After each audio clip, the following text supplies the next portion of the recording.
자, 이제 우리는 비영리 사회복지 조직에서 공공 부분이 경제적 보장에 초점을 두는 것과 달리 단기적 위기 상황에 처한 사람을 돕는 데 주력한다. 네. 그리고 특정한 상황 하에서 공공 부문의 서비스를 보충하는 데 중점을 두고요. 노인 요양원, 가정봉사원, 장애인 재활 서비스, 정신건강 서비스, 아동복지 서비스 등이 그것이다. 군인과 군인 가족을 위한 서비스, 적십자 포함해서 가족계획 서비스, 그 다음에 긴급구호, 구세군, 이렇게 긴급구세군 같은 경우에서 1년에 종 때리면서 하지 않습니까? 그 긴급구호, 그 다음에 지역사회복지관, 여러분 지역마다 복지관이 다 있지 않습니까? 제공하는 지역사회 개발, 성인교육, 사회화, 레크레이션 프로그램도 여기에 다 속한다. 이런 것들이 이제 비영리 사회복지 조직에서 이루어지고 있다. 이렇게 생각하시면 되겠습니다. 자, 여기서 보면 비영리 사회복지 조직의 개념과 존재 이유는 이렇게 이 표와 같습니다. 자, 지역사회와 자원봉사자의 참여 아래 운영을 해요. 그 다음에 재원은 기부금, 정부 보조금, 서비스 이용료. 그러니까 그 사회복지기관에 내는 돈, 그 서비스 이용료예요. 자, 이런 것들로 이루어지고 있다. 그 다음에 이 사회복지 분야 비영리 조직의 존재 이유는 시장과 공공 부분이 공급하지 않는 상품과 서비스를 제공하기 위해서 존재한다. 네. 자, 시장에도 없고 공공 부분에도 없어. 그래서 그런 것도 없는 것들을 제공하기 위해서 존재한다는 거예요. 그 다음에 영리를 추구하지 않는다. 서비스 질을 중시하기 때문에 사회적 취약계층 보호에 장점이 있다. 자, 그래서 서비스 질을 중요시. 그래서 사회적으로 취약한 그런 사람들에게 그 보호에 장점이 있다. 이렇게 말해요. 그 다음에 영리 추구로부터 자유롭기 때문에, 왜냐하면 돈 벌기 위한 것이 아니잖아요. 그래서 자유로워요. 그래서 개입 대상과 개입 방법을 특정할 수 있고, 특수한 욕구를 가진 사람을 대변하고 자조집단이나 기타 소비자를 보호하기 위한 집단을 조직할 수가 있습니다. 그리고 공공 부분의 문제점인 관료화, 경직성 및 비인격성을 최소화할 수 있습니다. 이것이 이제 공공 부분보다 이런 것들이 최소화되어진다. 특정한 인종 집단이나 이익 집단에 특화된 서비스를 제공한다. 그리고 자원봉사자를 활용하고 재정을 자체 충당하고 독특한 프로그램을 운영하는 자조집단 조직이다. 그래서 종합사회복지관이나 노인복지관이나 기타 이 비영리 복지관에서는 얼마든지 그 자기네들이 시설 이용 비를 받지 않습니까? 그런 거로도 운영을 하고, 후원금으로도 운영을 하고, 기부금으로도 운영을 하고, 또 보조금도 이렇게 받아서 운영을 한다. 어떤 면에서는 이게 보면은 국가가 전적으로 하는 것보다 더 좋게, 더 알차게, 그 다음에 더 좋은 서비스의 질을 추구할 수가 있는 거예요. 근데 사람들은 그걸 이제 그게 어렵다, 그만큼 하려니까 돈이 많이 든다, 이런 생각 속에서 그걸 못하는 거지, 실제적으로 만약에 후원금이나 그 다음에 그 기부금 같은 것을 많이 받을 수 있다면 얼마든지 국가가 운영하는 것보다 더 잘할 수가 있습니다. 오히려 더 장점이 더 많습니다. 더 훌륭한 사회복지를 해낼 수 있는 것입니다. 그 공공기관보다. 자, 그 다음에 우리가 영리사회복지 조직이에요. 영리사회복지 조직은 사회복지를 하는데 돈을 벌기 위한 사회복지예요. 그러니까 그냥 비영리는 돈을 버는 것이 아니라 사회봉사를 중점으로 이루어지는 조직이라고 하면, 영리사회복지 조직은 회사 같은 것들이 이렇게 개입하면서 이 사회복지를 통해서 돈을 벌고자 하는 그런 사업들이죠. 자, 그게 영리를 목적으로 해요. 자, 영리를 목적으로 사회복지 사업을 하는 조직을 영리사회복지 조직이라고 한다. 영리사회복지 조직은 매우 미국적이다. 미국에서는 이를 휴먼 서비스 경영 조직이라고 했습니다. 자, 영리사회복지 조직의 개념을 보면은 영리를 목적으로 하는 조직이죠. 그 다음에 미국의 휴먼 서비스 경영 조직이 대표적이에요. 그 다음에 휴먼 서비스 경영 조직이라는 것은 사회복지 서비스를 기업 관점, 영리적인 관점에서 접근을 했어요. 그리고 사회복지 관료 조직이 국가의 기업과 규제 기능을 중시한다면 휴먼 서비스 조직은 자원 배분과 프로그램 평가에서 시장의 합리성을 중시해요. 네, 그래서 시장을 굉장히 생각하고 있다는 거예요. 그래서 이것은 자, 영리 사회복지 조직의 비판은 뭐냐? 영리를 목적으로 하는 조직이 사회복지 목적에 얼마나 잘 부합하는가 하는 비판이 제기된다. 자, 그러니까 이 비영리는 그래도 서비스와 또 어떤 뭐 돈을 버는 게 목적이 아니니까 질도 이렇게 잘 생각을 하는데 이 영리는 돈 벌기 위해서 물론 질도 좋을 수도 있지만 오히려 질이 나쁠 수도 있어요. 그래서 왜냐하면 많은 것을 남겨야 돈을 벌잖아요. 있는 것을 다 주면은 돈을 벌 수가 없잖아. 그러다 그런 면에서 어떻게 보면 질적으로도 나빠질 수도 있다. 자, 그런 데서 비판을 받는다 이거예요. 그 다음에 전통적인 사회복지 주창자들은 영리 사회복지 조직의 부상에 매우 부정적인 그런 생각을 하고 있고요. 그 다음에 영리 동기와 사회복지 정신은 양립 불가능하다. 자, 그러니까 여기에서 지금 매우 부정적이라고 그랬잖아요. 그러면 여러분들이 생각할 때 사회복지 하면은 돈 벌기 위해서 사회복지 기관을 차린다. 그거는 아닌 거예요. 저도 부정적이야, 그거는. 근데 사회복지 기관 하면은 지역사회를 위하여 그 기관이 존재한다. 이렇게 돼야지. 사회복지 조직을 세운다 하는데 돈을 벌기 위해서 세운다. 이것은 좀 어딘가 이게 언밸런스적인 부분이 있다. 이런 생각이 듭니다. 영리 조직이 사회복지 전달 체계의 효율성을 증대시키고 효과적인 수단이 된다는 사실을 불인정하는 거죠. 그래서 이 비영리 조직이 사회복지 전달 체계의 효율성을 증대시키고 그 다음에 효과적인 수단이 된다고 그렇게 말을 하고 영리는 그 반대를 하고 이렇게 말을 하고 있습니다. 자, 공공사회복지 조직의 민영화야. 자, 민영화라는 것은 국가가 하는 것을 백성에게 돌려주는 거죠. 그게 민영화야. 그러니까 국가가 운영하는 것을 백성에게 위탁하는 거예요. 위탁 혹은 백성에게 이렇게 맡기는 거. 이런 게 이제 위탁이란 말이에요. 자, 그러면 신자유주의자들은 복지국가로 표상되는 큰 정부의 비효율을 경제 위기의 주범으로 규정을 했어요.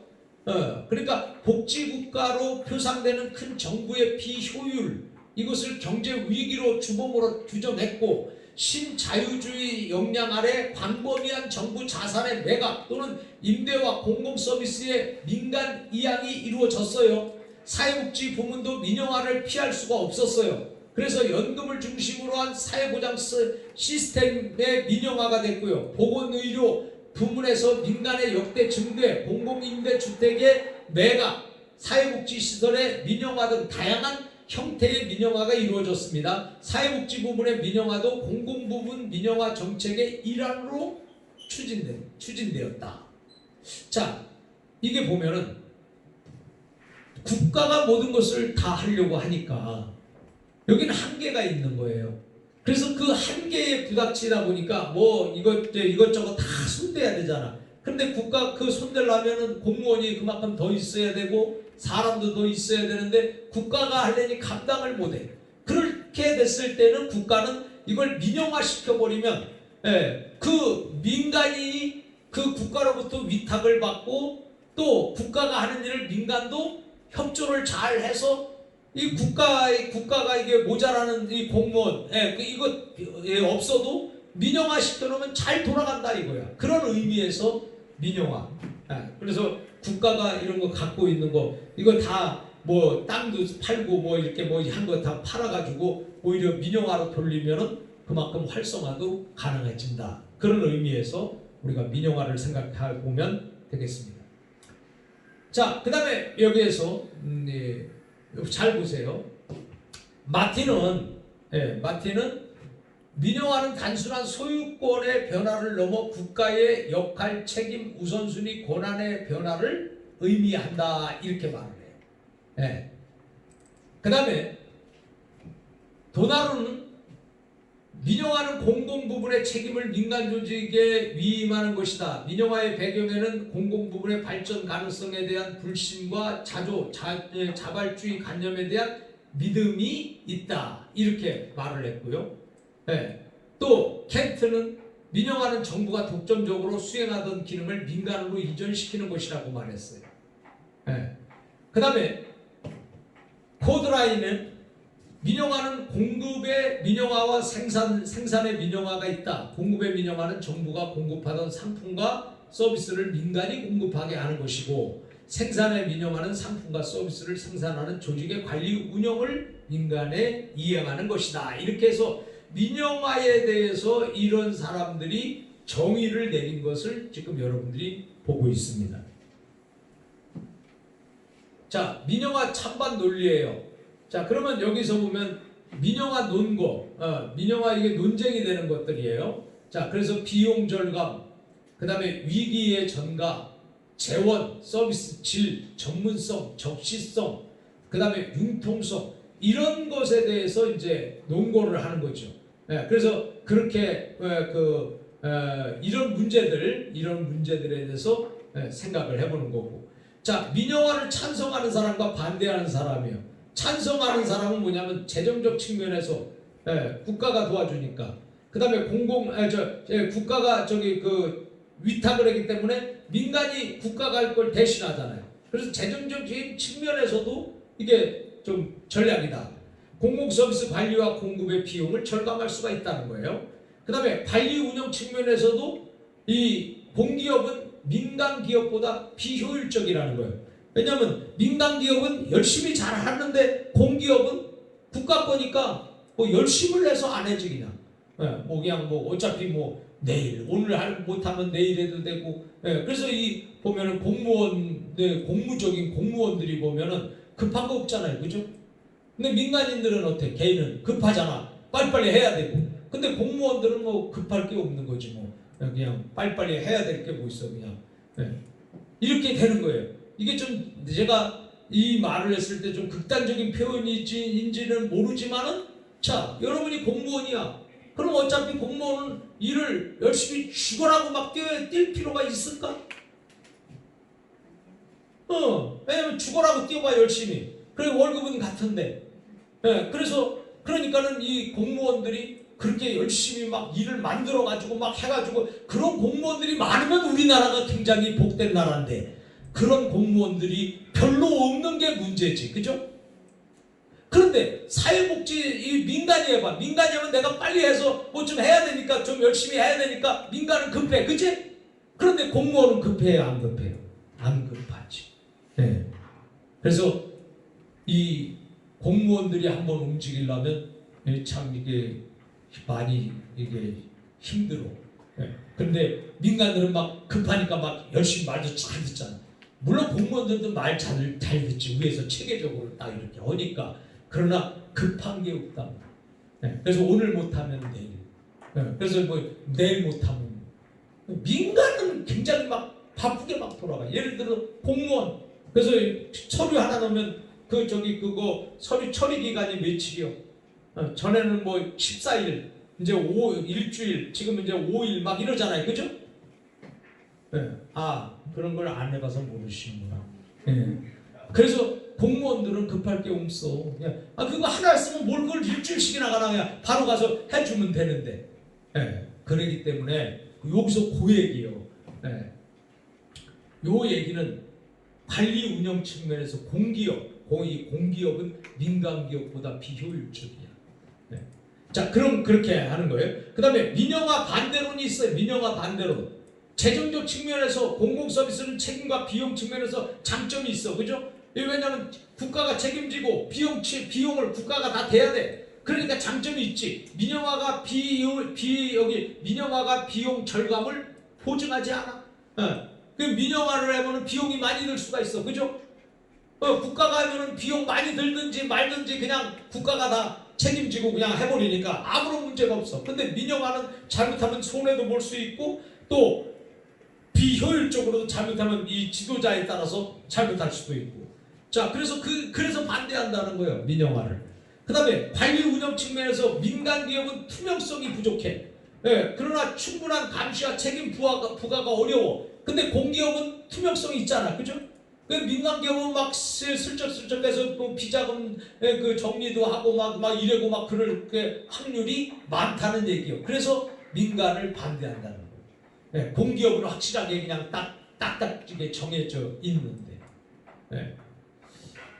그래서 그런 면에서 민영화 반대로 나는 사람이고, 요 위에는 민영화를 찬성하는 거예요. 그래서 비용을 절감할 수 있다는 거죠. 그리고 공기업보다 민간 기업이 더 효율적이라는 거예요. 그런 의미에서 찬성, 반대 이런 것들이 있다.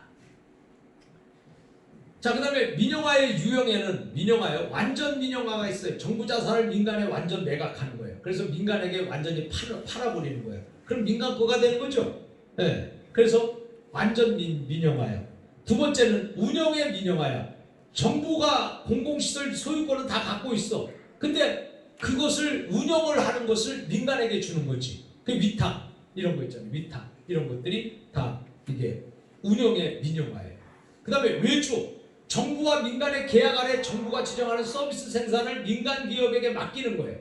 그리고 프랜차이징. 요즘에 프랜차이징이 굉장히 많잖아요. 그렇죠? 자, 프랜차이징. 정부가 민간 기업에게 특정 지역 안에 한정해서 서비스 실행에 배타적 권리를 주는 것이 프랜차이징.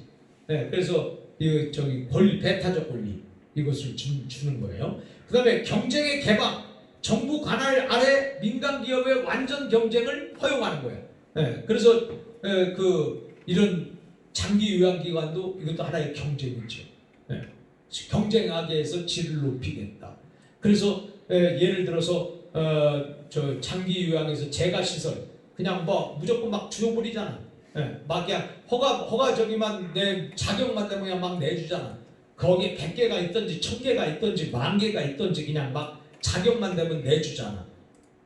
이거 왜 그럴까요? 경쟁하라는 거요. 너희들끼리 경쟁해가지고 서비스 살아남는 놈이 이기는 거다. 그럼 살아남으려면 어떻게 돼? 서비스를 질 좋아야 되잖아. 그죠? 서비스 질이 좋아야 되고 그래도 그게 중에서 알아주고 인정을 받아야 살아남지. 서비스 질도 나쁘고 막 이렇게 되면 그 경쟁에다가 죽는 거잖아. 그죠? 그러니까 경쟁에다가 사는 사람이 사는 거야. 이렇게 되다 보니까 국가는 좋아. 국가는 좋아서 막 지들 하는데 민간 기업들은 죽어요, 살아요, 지금.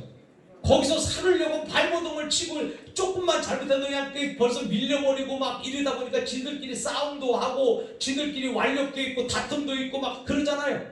그죠? 근데 가만히 보니까 그러면 정부가 하는 게 질이 더 좋냐? 아니면 이런 것들을 이렇게 민간에게 다 해가지고 하는 것이 질이 좋냐? 봤을 때 민간들은 여러 개 막 하면 경쟁하고 막 이렇게 해가지고 서비스 질이 좋을 것 같지만 그러나 그게 큰 효과는 내 개인적인 생각이에요. 저 유광수 교수의 개인적인 생각이니까 내 개인적인 생각으로는 그렇다고 해서 특별히 좋은 거는 없다.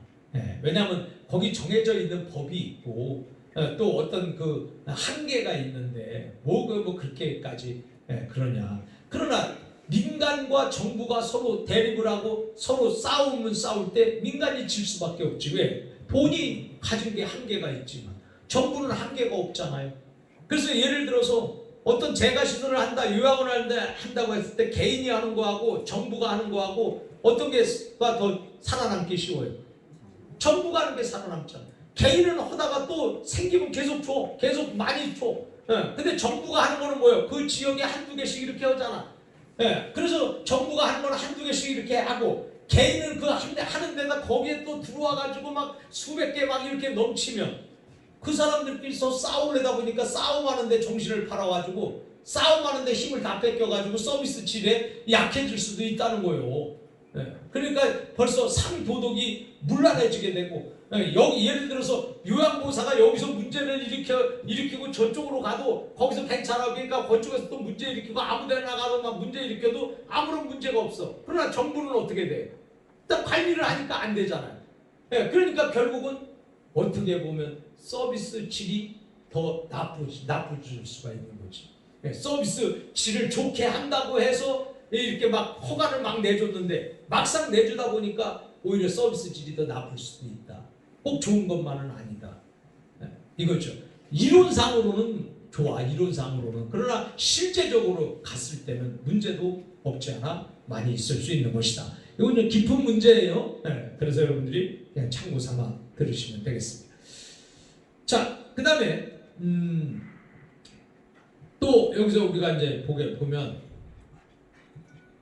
사회복지 조직의 민영화에서 사회복지 조직의 민영화는 정부 소유의 사회복지시설 소유권과 운영권을 민간에게 모두 줘서 완전히 민영화하는 방식이 거의 없고 정부가 사회복지시설의 소유권은 유지한 채 운영권의 전부 또는 일부를 민간에게 위임하는 방식이 대부분이야. 원래 다 줘야 되는데 그렇지 못하고 거기서 정부가 그래도 끈을 갖고 붙잡고 있는 거지. 자, 그러다 보니까 구체적으로 말해서 정부가 공공사회복지시설의 운영권을 민간에게 이양하고 운영을 위임받은 민간은 법인이죠. 정부 대신 민간이나 요보 대상자들에게 서비스를 제공하며 그 비용은 정부로부터 지급받는 방식의 민영화다. 그러니까 민영화라고 해서 다 거기에서 이렇게 민영화 자체에서 이게 운영되는 것은 아니다.